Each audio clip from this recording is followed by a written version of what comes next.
Bismillahirrahmanirrahim. Assalamualaikum warahmatullahi wabarakatuh. Berjumpa kembali dalam video pembelajaran untuk materi ekonomi kelas 12. Pada kesempatan kali ini kita akan coba membahas tentang jurnal penyesuaian.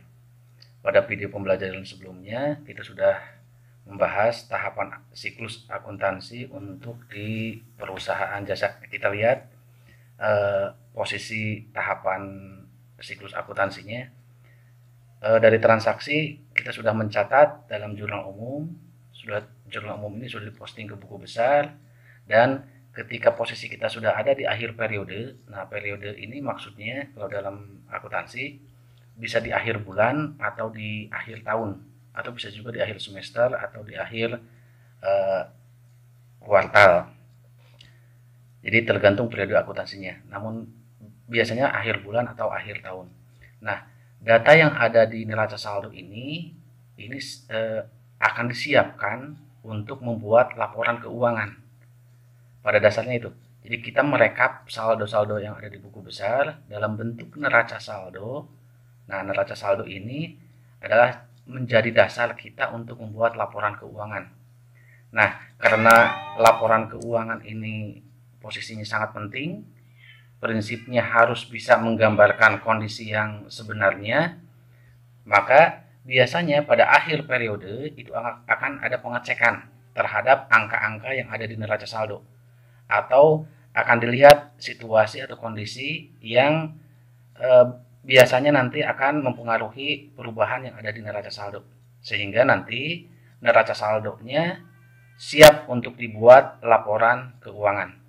Ya, neraca saldo ini sering disebut dengan trial balance atau neraca saldo percobaan.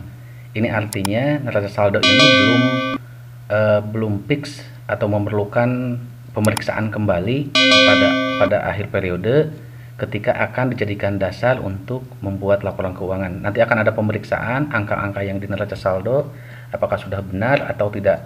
Kas katakanlah 10.250, betul nggak ada 10.250? Itu nanti akan ada pengecekan, dan pos-pos keuangan atau akun yang lain pun akan ada pengecekan. Nanti dari hasil pengecekan, dari hasil pemeriksaan, maka akan dibuat pengkoreksi. Jadi akan ada pencatatan untuk mengkoreksi angka-angka yang di neraca saldo yang sekiranya harus dibetulkan. Nah, cara membetulkannya atau cara mengkoreksinya adalah dengan membuat jurnal penyesuaian. Maksud jurnal penyesuaian ini untuk mengkoreksi angka-angka yang ada di neraca saldo. Nah, materi kita posisinya ada di sini. Jadi kita posisinya ada di akhir periode, kita sedang siap-siap untuk membuat laporan keuangan. Kita akan koreksi dulu angka-angka yang ada di neraca saldo ini. Ya, kita lihat untuk kasus bengkel Top Motor di sini kita sudah sampai ke tahap membuat neraca saldo. Di sini ada akun-akunnya, jumlah di debit dan jumlah di kreditnya. Nah, dimisalkan ini dicontohkan ada informasi penyesuaian per 30 April 2019. Ini maksudnya sudah ada pemeriksaan dan ada temuan nih. Ada temuan, ada informasi. Informasinya ada 5, ada A, B, C, D, dan E. Di sini ada temuan yang intinya adalah ada sesuatu dengan angka yang di neraca saldo yang harus dibetulkan. Seperti peralatan disusutkan 200.000, ini berarti berkaitan dengan peralatan nih yang 2 juta, berarti ada sesuatu yang harus dibetulkan nanti. Nah, cara untuk membetulkannya dengan membuat jurnal penyesuaian. Format jurnal penyesuaiannya seperti ini. Ada di lembar kerja praktek siklus jasa 1. Selengkapnya bisa diunduh, bisa di-download di kolom deskripsi di video pembelajaran ini. Ya, kita mulai untuk membuat jurnal penyesuaian berdasarkan informasi penyesuaian yang A, B, C, D, dan E ini. Kita mulai yang A terlebih dahulu. Kita coba membuat jurnal penyesuaiannya. Kita akan koreksi neraca saldo ini. Ya, ini lebih jelasnya neraca saldonya di sini. Kita akan berdasarkan informasi tadi yang dicontohkan, yang A, B sampai A, B, C, D, dan E itu kita akan koreksi neraca saldo ini. Yang pertama, peralatan disusutkan nilainya sebesar Rp200.000. Jadi ini sudah langsung ditentukan. Ini kebijakan perusahaan biasanya, kebijakan manajemen. walaupun ada perhitungan penyusutan untuk aktiva biasa. Nah, kalau sudah ditentukan peralatan disusutkan nilainya 200.000, ini harus dipahami bahwa peralatan ini adalah jenis harta yang sifatnya tidak habis terpakai, tapi nilainya, sekali lagi, nilainya akan menyusut seiring berjalannya waktu. Ini selama bulan April ini kan sudah beroperasi nih perusahaan, maka nilai peralatan ini pasti nyusut nilainya, tapi bentuknya itu tidak akan habis-habis, tapi nilainya yang akan menyusut. Nah, karena nilainya akan menyusut, nah ini artinya ada penurunan nilai dari peralatan ini. Nah, penurunan nilai dari peralatan ini karena dikorbankan untuk usaha, ya dipakai untuk kegiatan bengkel, maka harus diakui sebagai beban pengorbanan nih, beban penyusutan peralatan. Nah, jadi ada pengorbanan, ada jenis beban namanya beban penyusutan peralatan. Jadi peralatan ini nilainya nyusut karena dikorbankan untuk usaha senilai 200.000. Ini harus kita akui bahwa adanya beban penyusutan peralatan. Nah, nilai peralatannya sendiri nanti akan menyusut, dikumpulkan dalam satu pos keuangan, namanya akumulasi penyusutan peralatan. Jadi nanti kalau di laporan keuangan dilaporkan peralatan 2 juta, nah di bawahnya suka beriringan ada akumulasi penyusutan peralatan 200.000. Ini artinya nanti peralatan kita nilainya bukan 2 juta lagi, tapi tinggal 1.800.000. Tapi tetap peralatan dicatatnya 2 juta gitu. Nah, kalau sudah teridentifikasi pos apa yang terpengaruh, ini seperti biasa kalau ingin membuat jurnal apapun namanya, tentukan pos mana yang terpengaruh.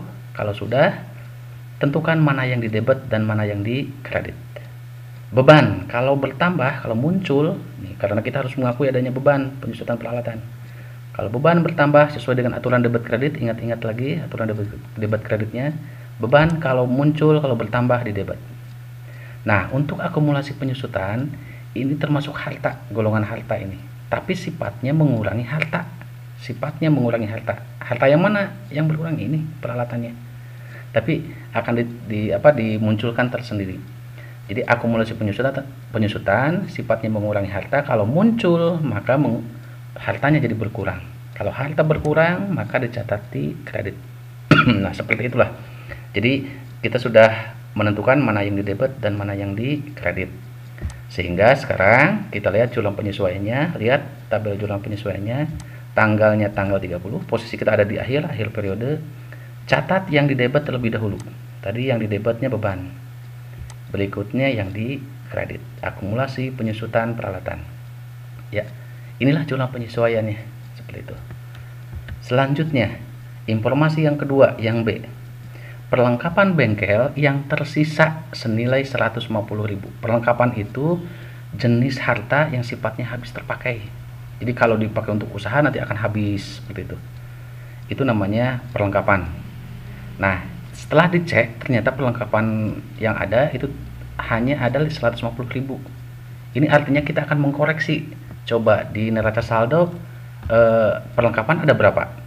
Kita lihat nih perlengkapan nih di neraca saldo. Tercatat 250.000. Mungkin betul pada saat membeli perlengkapan nilainya 250.000. Tapi karena dipakai untuk usaha, maka sangat mungkin kalau perlengkapan kita tidak 250.000 lagi, tapi sudah berkurang karena dipakai untuk usaha. Nah, sekarang setelah dicek ternyata perlengkapannya nilainya 150.000. Seperti itu kondisinya. Nah, kita analisis. Perlengkapan tadi di neraca saldo ada 250.000. Nah, sekarang yang betulnya nih sebentar.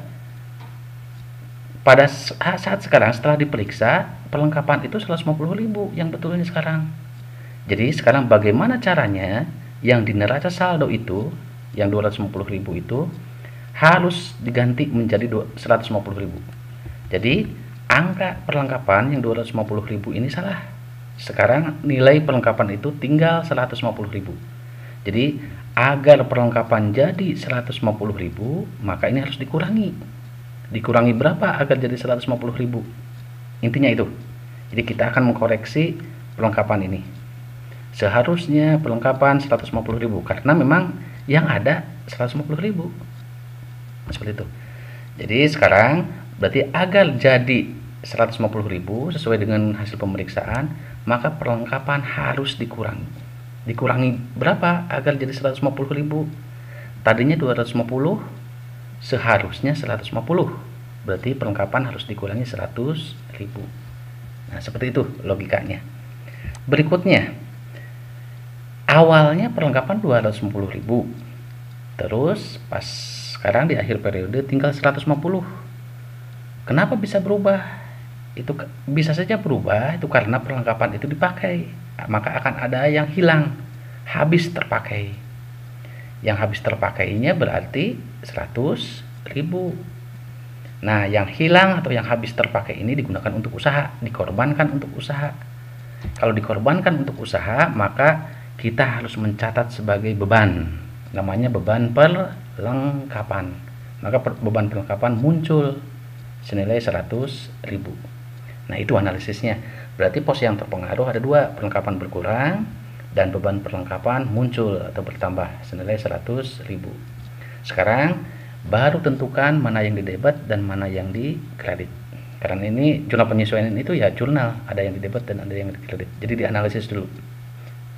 Ya, perlengkapan kalau berkurang, perlengkapan itu harta. Kalau berkurang, maka akan dicatat di kredit. Kita tandai ini di kredit nih.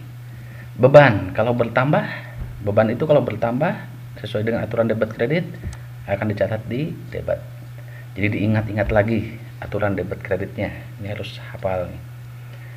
Ya, sekarang kalau sudah lengkap seperti ini, maka bisa dicatat dalam jurnal penyesuaian. Kita lihat jurnal penyesuaiannya. Tanggalnya tanggal 30, di debit catat terlebih dahulu beban perlengkapan. Tadi hasil analisis kita beban perlengkapan di debit, jadi catat yang di debit terlebih dahulu. Nah, catat yang di debit beban perlengkapan dan kreditnya perlengkapan 100.000.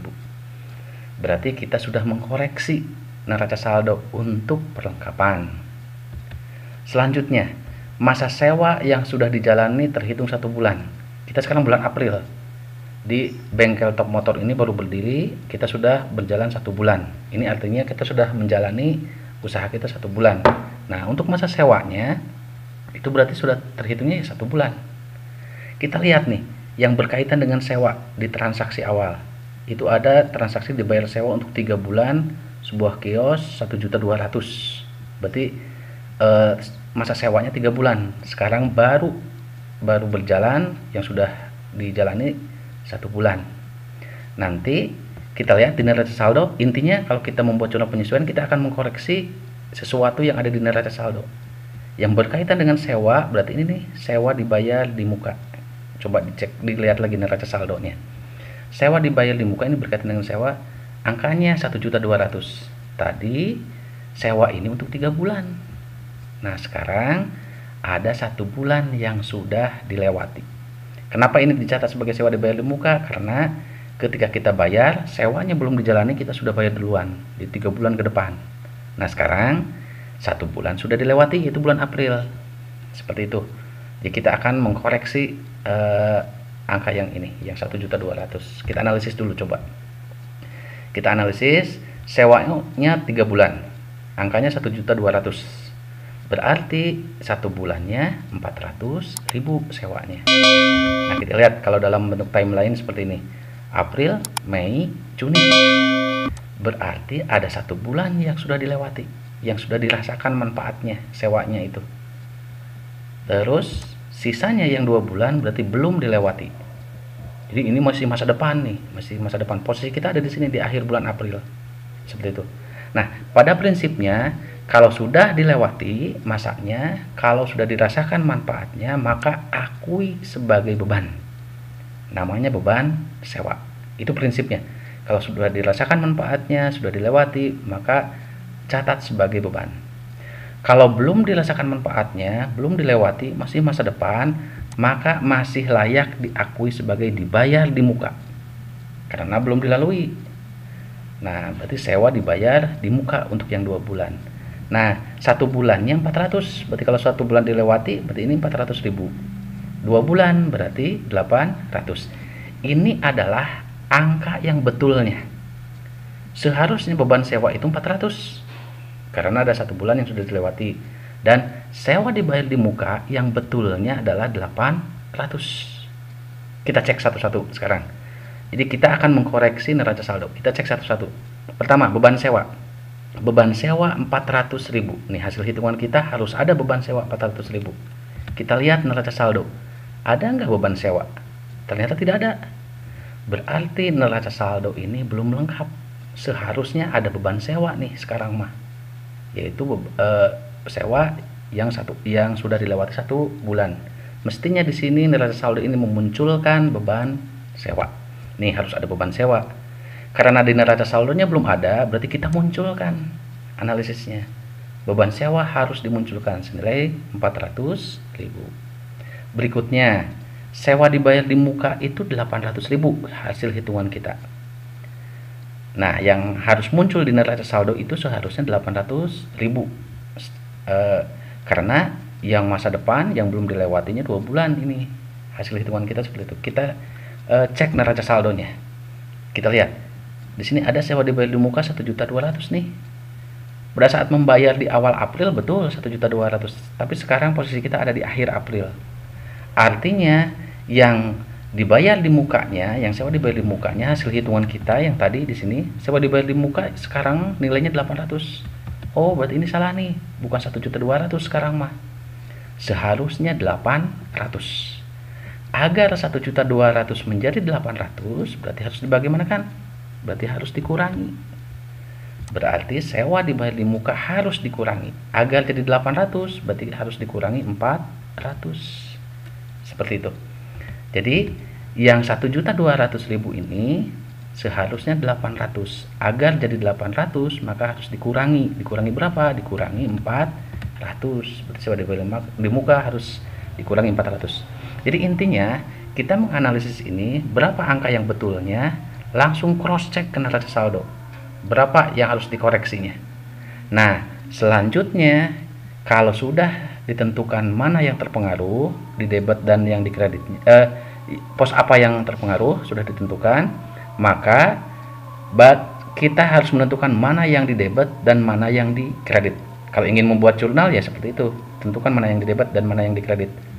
Berarti sekarang satu-satu, beban sewa muncul atau bertambah. Kalau beban bertambah dicatat di debit. Sewa dibayar di muka itu harta. Kalau berkurang dicatat di kredit. Nah, seperti itu. Kalau sudah seperti ini analisisnya, kopean kita sudah seperti ini, maka baru kita buat jurnal penyesuaiannya. Catat yang di debit terlebih dahulu. Ini beban sewa dulu. Nah, ini jurnal penyesuaiannya, kita tulis di bawahnya. Di debit beban sewa dan kreditnya sewa dibayar di muka. Nah, seperti itu. Selanjutnya yang D, informasi yang berikutnya, asuransi yang sudah dijalani terhitung 1 bulan. Ini hampir sama seperti tadi sewa. Kita lihat dulu informasi lengkapnya. Ini tentang pembayaran asuransi itu ada dananya di tanggal 4 di awal April nih. Kita membayar 450 untuk premi asuransi. Premi asuransi itu asuransi dibayar di muka untuk 3 bulan. Artinya mulai bulan April, Mei, dan Juni. Nah, sekarang karena kita sudah ada di akhir bulan April, maka betul sudah terhitung 1 bulan asuransi yang sudah dijalani. Ya, berarti kita lihat nih di neraca saldo pos keuangan mana yang akan kita koreksi. Oh, yang ini nih, yang asuransi dibayar di muka yang 450. Kita akan koreksi ini. Nah, cara mengkoreksinya adalah kita buat analisis dulu, kita buat kopean dulu. Asuransi untuk 3 bulan 450, berarti 1 bulannya 150.000. Nah, sekarang kita buat bentuk timeline lagi seperti tadi. Berarti 1 bulan sudah dijalani, berarti selama bulan April nih 1 bulan sudah dilewati dan 2 bulannya belum dilewati. Prinsipnya seperti yang tadi, kalau sudah dilewati, kalau sudah dirasakan manfaatnya, sudah lewat waktunya, maka akui sebagai beban.